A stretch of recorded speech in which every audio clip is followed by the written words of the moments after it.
The bomber. Alleged bomber. I want to say alleged. I don't want to get in trouble.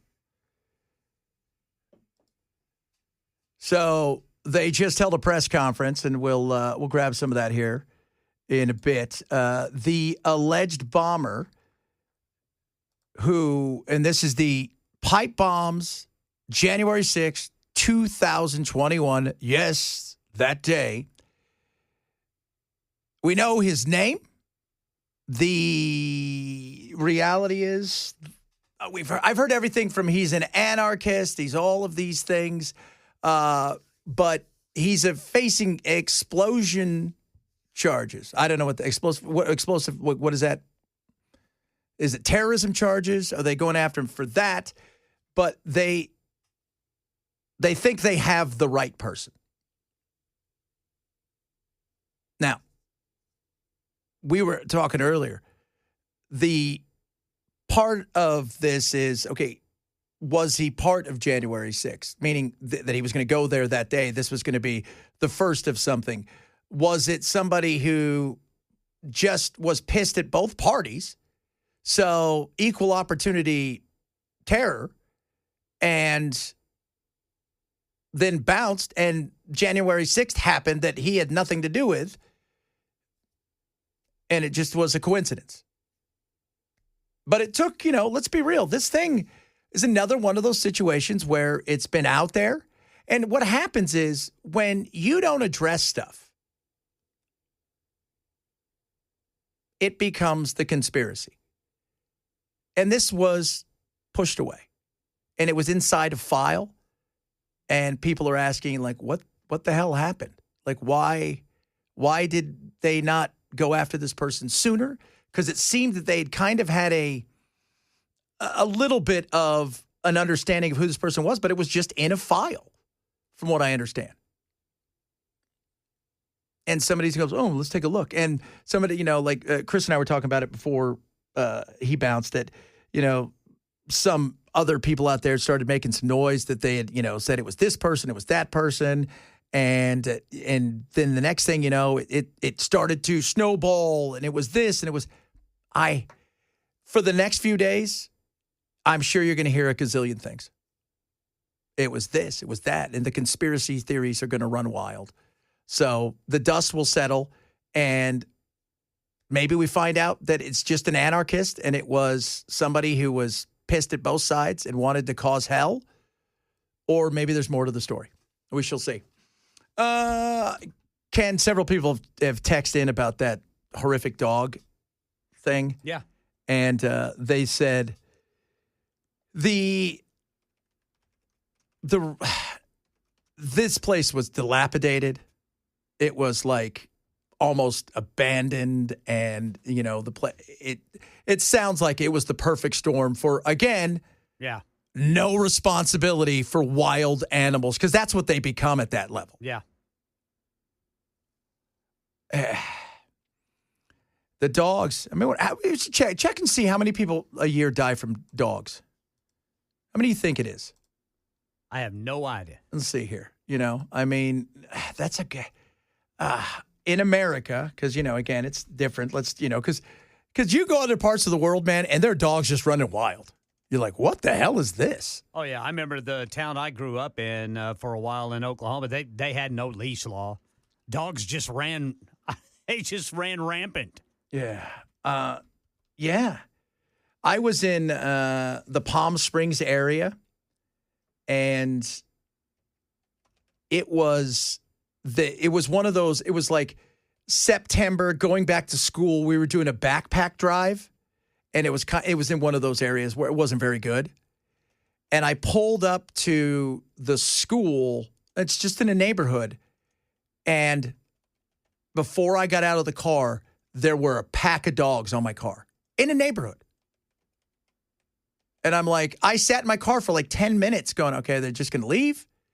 And then finally I called somebody, and I'm like, is this, they're like, no, you got to drive around. You got to go in the fence right now because these dogs are we've got to figure something out. But I'm like, kids walk to school in this neighborhood. Yeah. Just because, and rarely, well, there's always one little dog with all the big dogs, right? Who seems to be bossing everybody around. But it always seems to be a giant pack of dogs. And you're thinking to yourself, who again thought it was a good idea to get a big dog and have no responsibility for it once it became something that was going to be annoying and a tragedy? Absolutely horrific. 43 deaths annually by dogs. That's, I mean, you think about that. That's one, every 8.5 days? And we always talk about sharks. You can't adopt a great white shark. Trust me, I've tried. No, I've got a story about great white sharks coming up here at 1:30. Oh, another fatal attack? Nope, but just wait till you hear it. Oh, I can't wait. I love when he... See, that's called a tease, kids. That's what you call a tease in the business, yeah. Yeah, kids, it's a tease. It's a tease. It's a tease. So dogs are the reason to always conceal and carry. Yeah. Yeah. That is a... You just never know, man. No, because they put one of the dogs down. Yeah, they had to. Yeah. Said it rushed them. There were 7 dogs total. And by the way, that's not that dog's fault that they were adopted into a bunch of people's lives who had zero. They wanted the idea of the dog, and they did not like the responsibility, and now that dog's dead. Because why? Terrified and angry. Because irresponsible people got that animal. There's got to be... I mean, animal abuse is... And I think that to me is animal abuse. Because you're having to put those other 5 dogs aren't going to be rescued. No. No. I wouldn't think so anyway. They're not. They're not going to be rescued. It's crazy. And again, when you have an animal like a pit bull, yeah, there's always a chance for any of these dogs, little ones, big ones, to bite. But when you have an animal like that and you treat it right and it will die for you. It will kill for you to protect you. How many times have you seen videos where you see a little baby brought home and there's a big dog and that thing lays next to it? That thing's willing to do anything for it. How many of you seen that in the last year or two? Do you guys remember when that dog came running? It was like a Ring doorbell. Another dog comes running down the street and there's the little kids playing outside and you see this dog running and another dog from behind the kid runs at it and just hammers it. Because that's what dogs are willing to do when you treat them right. And the irresponsible way that people are in today's world. Good God. That's what a German Shepherd will do for you when you treat them right. Yeah. They will absolutely protect that family. They will. And you know what? It sounds really weird. Pits will too. Fitz will, but at some point in time, you're probably going to have to pick them up and throw them at somebody. No, Pits. Oh, I thought you said Fritz. No, Fritz will just jump up into my arms. Yeah. We better run.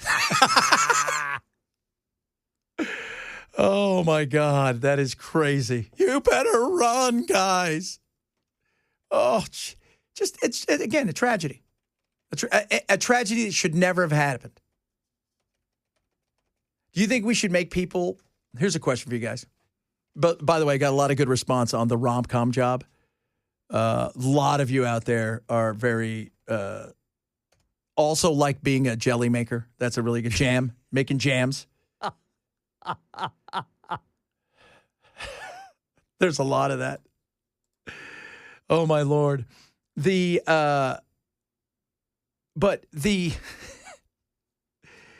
If you're going to have a German dog, you should have it speak German. It's just kind of cooler, isn't it? 9!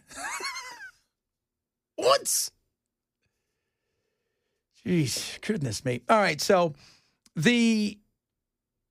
behind closed doors today, the boat attacks. And what have we learned? Well, a lot more questions still out there. There's no doubt about that. And there's a lot of, look, Why we're even thinking about Venezuela, I have no idea. I'm going to throw, I don't care. I don't. It means nothing to me, Venezuela. It doesn't. Let them live their lives. Well, they do, they're bringing drugs here. Okay, but we should care about what? If we're going to care about the drugs. First of all, we don't seem to care much about the people on the streets who are on drugs in a lot of places. So there's that. Secondly, we've got an addiction problem here in this country that also needs to be addressed. When I ever hear, oh, guys, what about the war on drugs? Well, the war on drugs is over and drugs won. But we don't need to invade another nation. And we certainly don't need to be blowing people up when we're not 100% sure about what's going on. And so they met behind closed doors today, and both Republicans and Democrats, they've got some issues. What I saw in that room was one of the most troubling things I've seen in my time in public service. You have two individuals in clear distress, without any means of locomotion, with a destroyed vessel, who were killed by the United States. Were they a danger? Were they not? They weren't a danger. Two dudes floating in the ocean. Well, they were going to pick up a phone and what? Order a strike? That wasn't going to happen. We've got to be better, but there's no reason for us to go into Venezuela. There isn't. And first of all, at this moment in time, we don't even have the manpower there to think about doing it. Maybe we can do some sort of, Navy SEAL snatch with Maduro. But here's the problem. Both Trump and Maduro have put themselves in these positions. Trump can't back down now. You can't. Because you're going to look weak and probably strengthen him. And Maduro's got to look strong. He's dancing and this, that, and the other. If you didn't see him the other night, remember when he sang last week? Imagine, or whatever he sang. It was just so awful. But he has to, because if you're a dictator, you have to be a strong man. There's not a fluffy dictator. That doesn't last long because everybody wants your job. So how many people would it take? My military guy says 100,000 men. 100,000. We have 15. Trump's already talking about ground strikes. What does that look like? He hasn't ruled out boots on the ground. And then what? Going into a nation is one thing. Occupying and then trying to set it right is another thing. We rarely stick the landings in these. And the question of what's this going to cost is very real. And again, Venezuela doesn't really have an effect on our lives. It doesn't. I don't go to bed at night going, oh, Venezuela, what am I going to do about that? Nothing. Let them, if they're going to have to fix their own mess. But it feels like we're getting closer. Much, much closer. All right, coming up, Australia, g'day there. Trying to get rid of younger kids and social media. We'll see how that goes, because that always works. Talk a bit about that. You miss any of the show? Shame on you, grab the podcast. It is the Chad Benson Show. Super Talk 99.7. Do. So Australia is, you got to be over 16 now, 16 or over, to have a social media account. And I don't know how they really enforce that. Here's the thing. The people that you're targeting usually know how to work the stuff better than you do. VPNs, things of that nature. And social media is, look, it's a pain in the ass. What was supposed to be fun long ago, like, hey, grandma, I can converse with her and say hi to my friends and make some new friends, has turned into algorithms that divide us, rage bait, anger, and then you get into the deep depression of kids. You get into the kids who are struggling with all kinds of issues, as well as adults. And it's a sad thing. And it would be great if, I would love, everybody asked me, like, if you weren't doing this job, what would you do? I said, I wouldn't have social media outside of an account where I would never post, but just watch some silly things, but mostly connect with a few friends. Because otherwise, if we're that kind of friends, I can always text you or call you. Because that's easier now, too. Remember calling grandma 25 years ago. Do you remember when you had calling cards? You probably don't remember that. You're old enough to remember that. Louis doesn't remember that, but Ken does. When you have like an MCI card, it's like, I got minutes on this thing. Yeah, well, now, when I was in England, I would call my friends back here and vice versa, and my phone bill would be through the roof. I could talk to my friends now over there in Europe. We could text and call. There's nothing. It doesn't cost you anything. So that's gone. So the social media thing, it would be great. And I think the well-being for the kids would be awesome. But do I think it's, going to happen? I think that's a tough one. That's going to be a tough one. I was doing a podcast night with a couple dudes here, actually, in Tennessee, and we were talking about, the social media world and the algorithms and how the algorithms drive us in such a way. Because remember, it's all about emotion. Clickbait. It is because if I can get you to act, that's a wonderful thing. If I can get you to text or if I can get you to retweet or to like and subscribe, but also if I can get you to interact if you're a young kid in something, if I can get you to start following me and I can sell you things, and it's, again, and I think a younger generation, like my son and my daughter, Lily, my stepdaughter, she wants a flip phone. And I'm like, you do? She goes, yeah, because it's too much of a succubus.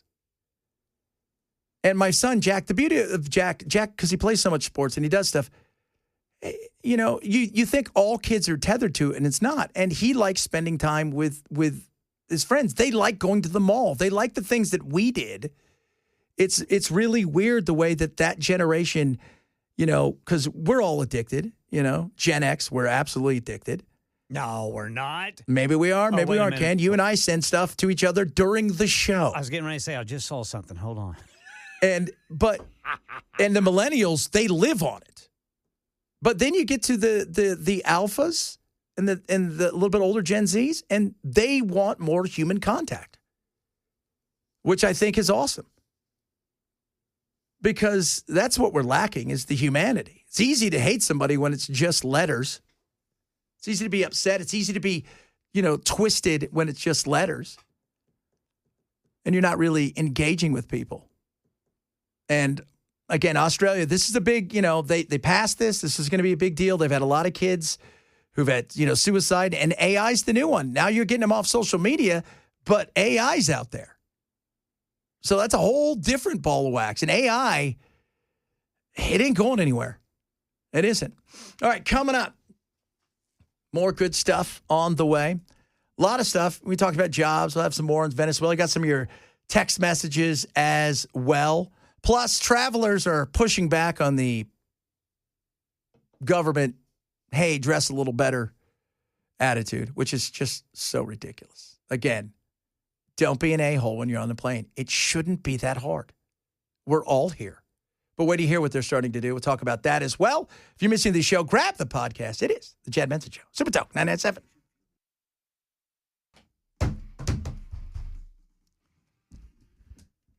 A lot of people still chiming in about the dogs. Ken, I had to go to the bathroom. What did you say about the Sharks? All right, you ready for this, brother? I'm Chad? ready for this. You, me, and Bell, we need to go over to the Atlantic Ocean this summer. Okay. Take these things out. Do a Captain Quint on them, if you will. Really? What's going on with them? All right. So, A massive great white shark named Contender has pinged off the coast of the Carolinas. Ooh. This thing is 14 feet long. He weighs 1,600 pounds. He is the largest male great white ever tagged in the Atlantic. Nice. Meanwhile, Bella, a 700-pound great white, was tracked near Virginia Beach, 20 miles off the beach, as she heads south for the winter. Yeah. Better look out for those two. Absolutely. They're probably going to get together and make baby sharks. Yeah, and by the way, you know how long it takes for a great white? It takes them, 30, 40 years before they're sexually mature? Really? Yeah, it takes them a long, long time before they're sexually mature. And that's, I mean, that's a big old shark. They're very solitary. And when you see them all scarred up, that's them trying to mate. It's not a pretty picture, I'm sure. It's not. It is not one of those like, hey, baby, can I buy you a drink? It's none of that stuff going on. And the other thing is, place like, was it South Africa where all of the sharks disappeared, all the great whites? Because those two killer whales that hunt together were killing all the great whites, so they went somewhere else. All the sharks just moved. Yeah. A lot of people don't realize killer whales, they handle those sharks. Yeah, they do. Very few. There's very, very few things in the ocean that will go after a killer whale. I think you have was it a sperm whale, if need be? But maybe a sperm whale. There is there's another group of something similar to sperm whales that are smaller than sperm whales, and it's the one thing that killer whales will avoid because they hunt in packs of like 200, and they're afraid of nothing. And that's, it's one thing if it's one-on-one, the killer whale's going to destroy you. But if you've got 10 killer whales and you've got 200 other whales that are bigger, yeah, that's not a good fight. It's like chimpanzees. Have you seen those videos of wild chimps and how they hunt? Yeah. Man, it's terrifying. Yeah, chimps. They are extremely intelligent. Yes, they use tools. Have you seen some of the stuff they found out about, like the wild apes and chimps and stuff? Not only did they use tools, they use medicine. They use medicine. They're like, hey. And they communicate. Again, creepy. I mean, if you're a monkey and unfortunately you are around a pack of chimps, you're dead. Yeah. They will, the chimps. Chimps are vicious, man. And they have biting power. Yes. And they have, like, canines. Yes.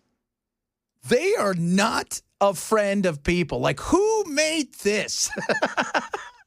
Who thought this will be fun? It's fascinating to watch, man, because one of them will watch in the trees and will track where the prey is going, and then he'll make noises, and the other chimps will respond, and they'll fan out. And it's incredible to watch. It is incredible. I love watching, like, the animal world and the way that things, like you said, they're crows and wolves. They've been seen. Have you seen this? They're starting to hunt together. Interesting. Where a wolf will be out looking for food or whatever, and a crow will come and slam into the back of it and then take off again flying, and the wolf will go and follow it because it's spotted prey.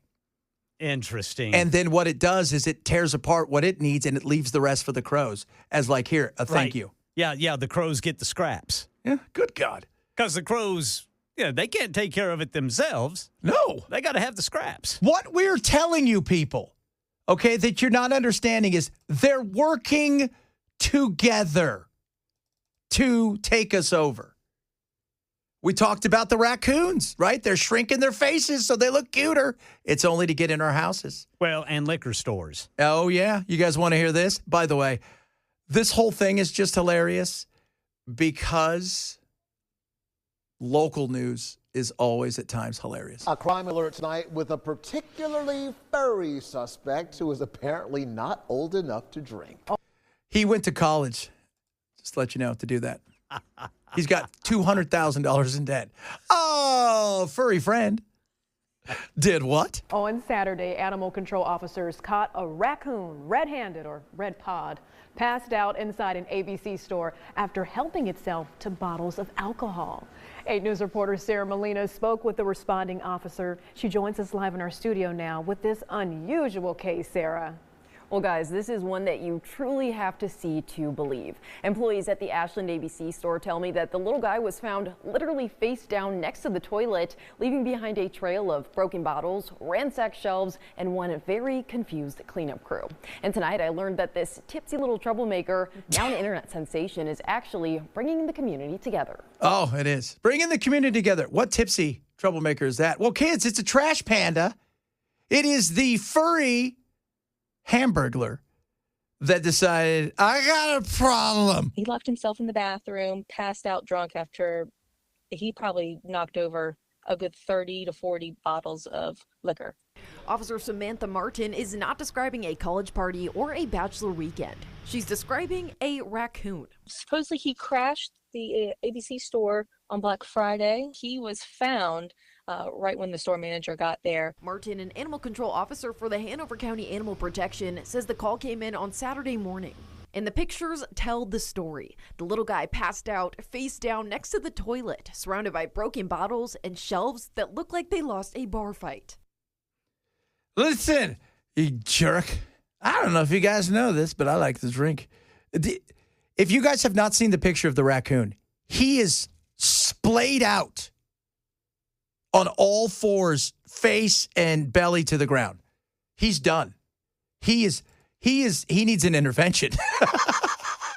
And this crime of passion was actually not caught on camera. Officer Martin tells me that the way this sneaky little bandit got inside of the ABC store here is by falling through those ceiling tiles, wiping out all security camera footage as he fell through the ceiling.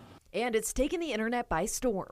I thought it was just a generic viral post that happened somewhere else, and I was stunned that it just happened up the street from our house. Ashley and Quincy Brown say they stopped by the ABC store off North Washington Highway to see the scene of the crime for themselves. I saw it around lunchtime, and I immediately sent it to so many friends, so I can see why everyone else loves it. It is just the cutest, funniest, silliest thing. I named him. You named him. What'd you name him? Raccoony Coon. Raccoony Coon. Support Raccoony Coon. And they're not the only ones. He must have been going through a lot of stuff. He must have just been too stressed out. Kids at home, mom, probably thrown through the roof, who knows? An incident bringing the community together. Martin says the raccoon was released back into the wild after sleeping off his bad decisions for a few hours. This is bad. Let me tell you guys something. Okay, I hate all of you. First of all, the name's not Raccoony Coon. I hate you. Let's get married. The picture of it laying face down cracks me up. And the fact that it fell through everything, and they made it seem like, oh, my God, people are going to know that I was here. I should go wipe the cameras clean. But he knocked over 16 bottles. He's like, well, it's already there. I should probably drink it. And the picture says everything. It's the kind of thing where it feels like that kind of week. Yeah. It feels like it's been one of those weeks, kids. So, not only are raccoons trying to become, well, they're already starting to get, domesticated because they're now drinking. But the other great story of the day is we've been talking about animals. And I don't know what this says about us as Americans, but. Now to a possible weight loss breakthrough for your pets. One drug company announced that a study of popular GLP-1 drugs similar to Ozempic and Wegovy for overweight cats. Our Gio Benitez is here with more on this. Good morning, Gio. Hey, Michael, guys, good morning to you. This is actually really fascinating and could eventually help keep your pets at home healthy if they suffer from obesity. So here's what we're talking about. A pharmaceutical company out of San Francisco, it's called Ocava, is beginning a pilot study of a GLP-1 drug for cats with obesity. A GLP-1 for your fat ass cat.